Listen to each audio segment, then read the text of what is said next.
Bonjour à tous, je vous avais annoncé une vidéo pour vous présenter les éléments que Patrick a tourné pour moi, des éléments, des presseurs, des choses comme ça à mettre sur la SIA Format. Puis l'actualité en a décidé autrement. Il y a 18 mois environ, c'est le moment où j'ai décidé de basculer, d'avoir envie de vivre de ma passion pour le partage, pour la vidéo, pour la formation. Ces trois axes que j'ai déjà développés qui me structurent.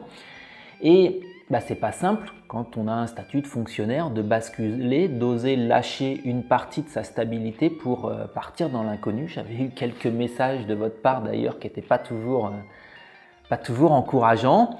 Mais j'ai osé me lancer. Et j'ai osé me lancer parce qu'à ce moment-là, j'ai croisé la route de quelqu'un qui s'appelle Sylvain Carruffel et il proposait une formation dont le nom avait beaucoup résonné en moi à ce moment-là, c'était vivre de sa passion. C'est pas pour rien que j'ai pris ces mots tout à l'heure, mais ils sont justes pour moi. Je suis passionné par le partage par le travail du bois, par le partage, par tout ce qui touche à la pédagogie. Et donc, quand il proposait cet accompagnement pour être capable de construire sa plateforme internet, je n'avais aucune base. Pour être capable de définir notre projet, pour être capable d'aborder, de se vendre, tout un tas de choses que j'ai dû apprendre à faire au cours de l'année passée. J'avais regardé son lancement, j'avais regardé ce qu'il proposait, puis je m'étais lancé. Allez, j'ai pris sa formation. Et aujourd'hui, Sylvain, il relance sa formation. Et pour le lancement de sa formation, il m'a demandé de participer. À ma petite échelle, il m'a demandé de témoigner. Alors vous avez peut-être vu ce témoignage, il est passé un petit peu sur Facebook, en manière un peu plus confidentielle sur YouTube. Et ça avait été l'occasion, ce témoignage, de faire venir mon copain René, qui est photographe, mais qui sait très bien filmer également. Et on avait transformé l'atelier en un petit studio de cinéma avec de l'éclairage un peu plus chiadé, etc. On avait fait des jolis plans pour fabriquer ce clip qui présente mon parcours au sein de cette formation Vivre de sa passion. Je vous propose de regarder ce petit clip, il est dans la deuxième partie de cette vidéo. Si vous êtes intéressé par un changement de vie, je ne sais pas comment vous avez passé votre crise de la quarantaine, je ne sais pas si vous avez 40 ans, je ne sais pas ce qu'il est en vous, mais si vous sentez que vous avez envie de développer une activité, une entreprise sur Internet, je vous conseille d'aller cliquer sur le lien que j'ai mis dans la vidéo. Sylvain, il relance sa formation comme je vous l'ai dit et il va vous expliquer beaucoup de choses dans la semaine à venir et au travers de ces différents ateliers gratuits dans un premier temps et bien sûr au bout du compte, si vous souhaitez aller plus loin, acheter la formation. C'est ce que moi j'avais fait il y a 18 mois. Et puis après ce clip, vous allez voir, c'est des belles images. Je vous propose des choses, des éléments qu'on avait tournés avec René sur un morceau de cours sur la défonceuse. Parce que je sais que si vous me regardez, vous êtes surtout là parce que vous aimez les copeaux. Et donc j'avais improvisé un mini cours sur le premier usinage que l'on fait à la défonceuse, comment ça réagit, pourquoi on n'arrive pas à la guider tout droit. Allez, j'espère que cette petite vidéo va vous plaire. Les images du clip, moi, elles me plaisent beaucoup. La suite aussi. Et encore une fois, la formation de Sylvain, si vous avez des projets, n'hésitez pas à aller voir ce qu'il propose, c'est juste en dessous. Allez, bye bye, à la semaine prochaine. À la base, je suis prof de maths. Je suis passionné de menuiserie. J'adore réaliser mes meubles.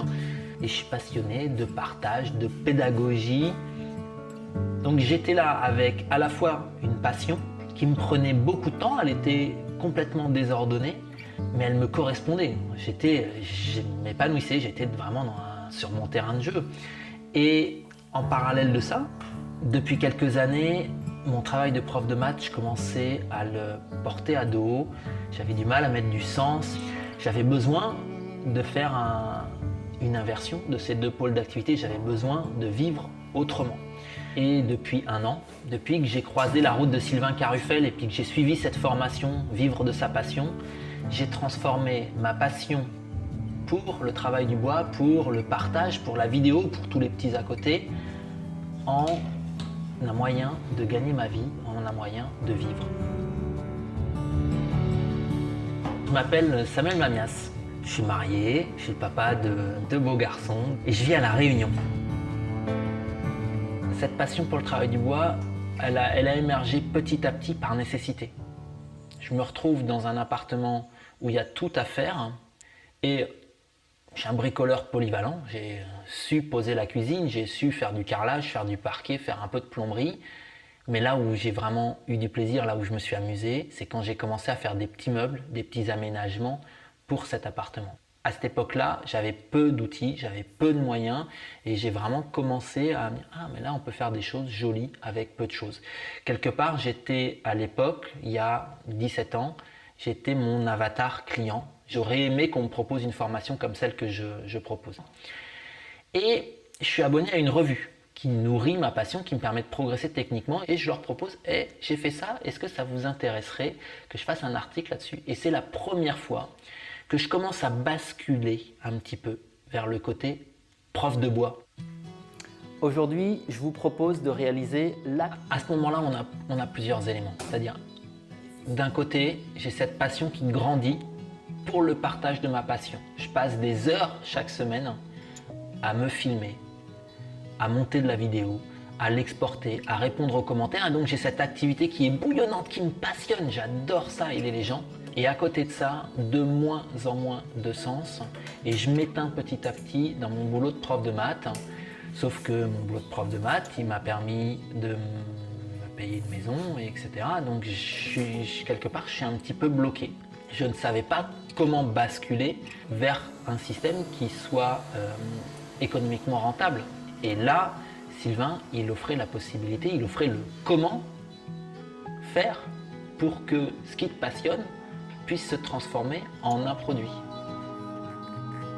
C'était quand même, pour moi, un sacré pas dans l'inconnu. C'est compliqué de se faire confiance. Et comme un enfant, j'ai envie de dire, un enfant qui n'a pas confiance, on le prend par la main et puis on l'aide à traverser son pont. Là, j'ai trouvé quelqu'un qui m'a accompagné, qui m'a aidé à traverser mon pont, qui m'a aidé à développer ce potentiel. C'était ça le frein. Après, il y a un frein, c'est un investissement. Il faut avoir la foi de se dire que c'est un investissement et que ce n'est pas un achat de caprice. J'ai pu apprendre à structurer cette passion désordonnée, ce partage de vidéos sur YouTube en quelque chose de beaucoup plus ordonné, à la fois comment on fait quand on veut partager de manière cohérente un contenu, le vendre, être capable de se vendre, hein, c'est pas simple, c'est quelque chose qui a été un difficile apprentissage pour moi pour être capable de proposer un produit de formation. Sans l'accompagnement de la formation, vivre de sa passion. Là, c'est extrêmement délicat de passer dans cette posture en étant suffisamment à l'aise pour que les gens se rendent compte que voilà, il a quelque chose à nous proposer. La charge de travail, elle est importante. Il ne faut pas imaginer que ça va tomber tout cuit.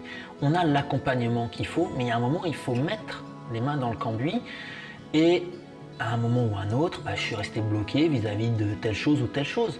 Et on revient en arrière, on revient sur la formation, on va voir, on redécoule le tuto qui permet de paramétrer tel plugin ou autre et on avance. Donc, il y a beaucoup de choses à faire, mais on trouve les informations là où il faut trouver les informations, dans la structure de la formation. Là, de ce point de vue-là, il n'y a eu aucun souci. J'ai très rarement appelé au secours parce que les éléments étaient là.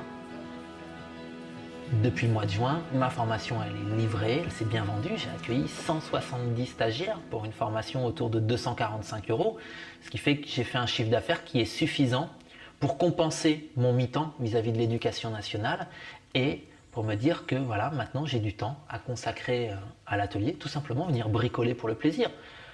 Je vais travailler 1 heure ou 2 par jour, mais c'est des choses que je faisais avant de manière totalement bénévole, à répondre aux commentaires sur YouTube. Maintenant, je vais d'abord répondre aux commentaires de mes stagiaires. Je retrouve une qualité de vie qui est celle que j'espérais développer. Sur le long terme, j'ai du mal à me projeter. Je pense que je saurai plus facilement me projeter à partir de novembre. Novembre, je vais refaire un lancement, je vais relancer cette formation que j'ai déjà développée. Là, je vais réellement sortir les bénéfices de ce gros travail puisque la formation elle existe et je vais pouvoir la recommercialiser. J'ai des témoignages qui sont relativement exceptionnels au niveau des élèves qui ont suivi ma formation. En théorie, ça devrait bien se passer. des envies de voyage avec ma famille, d'aller profiter, d'aller faire découvrir un peu le monde à nos enfants. Ce qui ne veut pas dire que moi, je mets mon activité professionnelle de côté. C'est-à-dire, on part voyager, camping-car, itinérance ou autre, en Europe, une connexion Internet, une clé 4G, et je travaille, j'anime, je fais mes webinaires, je partage des vidéos. Je peux continuer à travailler, quel que soit l'endroit où je vais me trouver. La chance d'avoir ce support d'entreprise qui est complètement libre. Je pourrais travailler ici, je pourrais travailler en métropole, je pourrais travailler au Canada, je pourrais travailler aux États-Unis. Il me faut une maison, il me faut un atelier, mais je travaille où je veux. L'entreprise, elle existe de la même manière. Vivre de sa passion, ça me correspond complètement. J'ai toujours été passionné. Adolescent, je faisais voler des maquettes au-dessus des falaises de Bretagne, des maquettes de volantes de planeurs. Je suis quelqu'un de passionné et là, j'ai un moyen de vivre de ma passion pour la menuiserie. Parce que le jour où vous faites un meuble pour quelqu'un, il faut en refaire un autre le mois d'après. Tandis que la formation, elle est développée. Je vais l'agrémenter au fil des années, je vais l'étoffer, mais ma trame, elle est là. Et en novembre, quand je vais revendre cette formation, j'ai 10 fois moins de boulot que ce que j'ai eu au cours de l'année 2018. Ouais, c'est juste extraordinaire.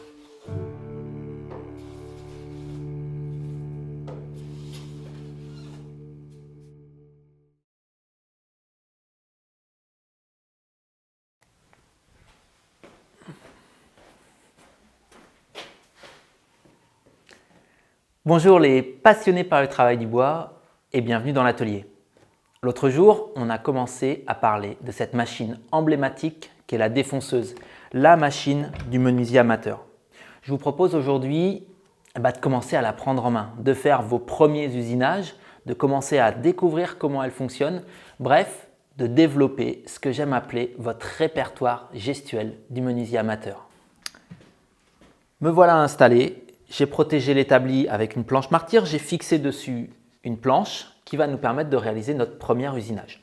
J'ai simplement monté sur la défonceuse une fraise droite et je vous propose de faire un usinage à la volée, c'est-à-dire sans aucun guide et de voir comment se comporte la machine. Elle sera stable, aucun problème de déséquilibre au niveau de la semelle.